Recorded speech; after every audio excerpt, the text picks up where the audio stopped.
माता सीता मत चिंता कर।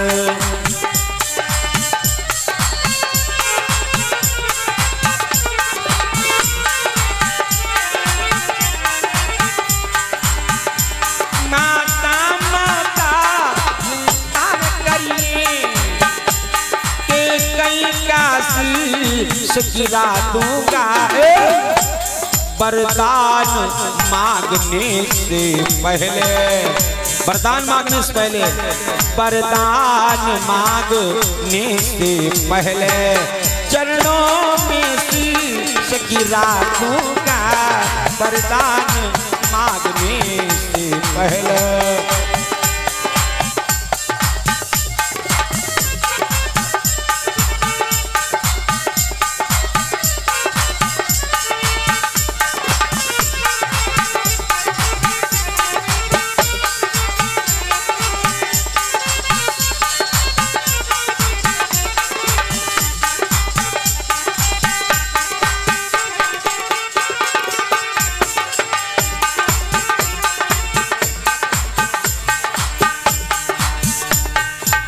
लक्ष्मण कहले माता चिंता न करो, इस कैकेयी के वरदान मांगने से पहले अगर इसने वन का नाम लिया तो अभी इसका सिर काट करके तुम्हारे चरणों में रख दूंगा। मैया बिल्कुल चिंता न करो। लक्ष्मण ने रख लिया बाण और निशाना दाने खड़े। कैकेयी की पड़ गई नजर, ए प्रभु बेटा राम। राम कहले हाँ माता, कि जरा हमें वरदान बाद में दियो, जरा पीछे मुड़ो देखो काफी रो। राम जी ने देखा पीछे लक्ष्मण धनुष पर रखे बाण अर्धचंद्राकार और कैकेयी की तरफ ताने खड़े। राम जी के लक्ष्मण एक प्रमाण नीचे करो। लक्ष्मण के ऐसे बाण नीचे नहीं होगा। राम कहले कैसे होगा? कहले पहले आप इधर आओ।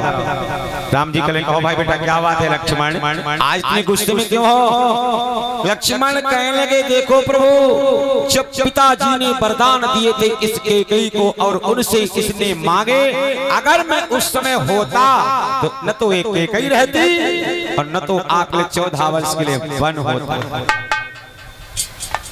लक्ष्मण को क्या पता इन दोनों की आपस की बात क्या है और क्या नहीं है।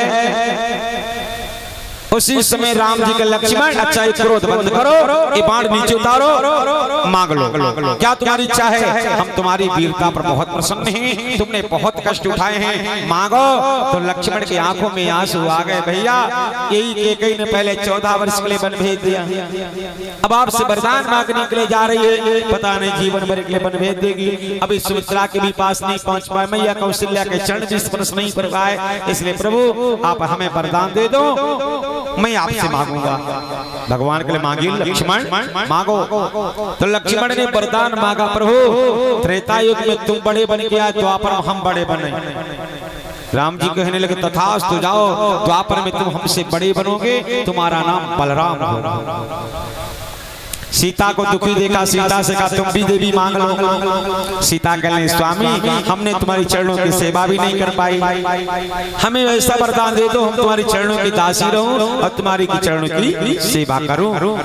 भगवान कहने लगे जाओ सीते, द्वापर में तुम महाराज विदर्भ देश के राजा भीष्मक की तुम कन्या रुक्मिणी बनोगी और तुम्हें हरण करके ले आऊंगा और मेरी दासी बनोगी। अब कैकेयी से कहा अब मांगो माता वरदान, अब खरझार अलग हो गई। तब कैकेयी ने हाथ जोड़ के कहा भैया राम 14 वर्ष बीत गए, जब से तुम बन गए हो तब से माता शब्द सुनने के लिए मैं तरस गई हूँ। मुझे भरत पुत्र ने त्याग दिया, माता कहना छोड़ दिया, आज मैं बांझ रह गई। एक पुत्र की माता होने से मैं बंध्या हो गई हूँ। हे राम हमें ऐसा पहला वरदान ये दीजिए कि आप हमारे पुत्र बनो और मात्र प्रेम दर्शाओ। भगवान कहे माता तथास्तु, ये वरदान तुमको मैंने दिया, जिससे मैंने कौशल्या की कोख को पवित्र किया वैसे तुम्हारी कोख को पवित्र करूंगा। तुम मेरी माता द्वापर में देवकी बनोगी और मैं यदुवंश में कृष्ण बन करके आऊंगा। दूसरा वरदान मांगो। तो दूसरे वरदान में की कही कहने लगी, बेटा हमारा स्तनपान करो, अपनी बाल लीलाएं दिखाओ। भगवान कहने ये वरदान तुम्हें नहीं दे सकते हैं, ये तो वरदान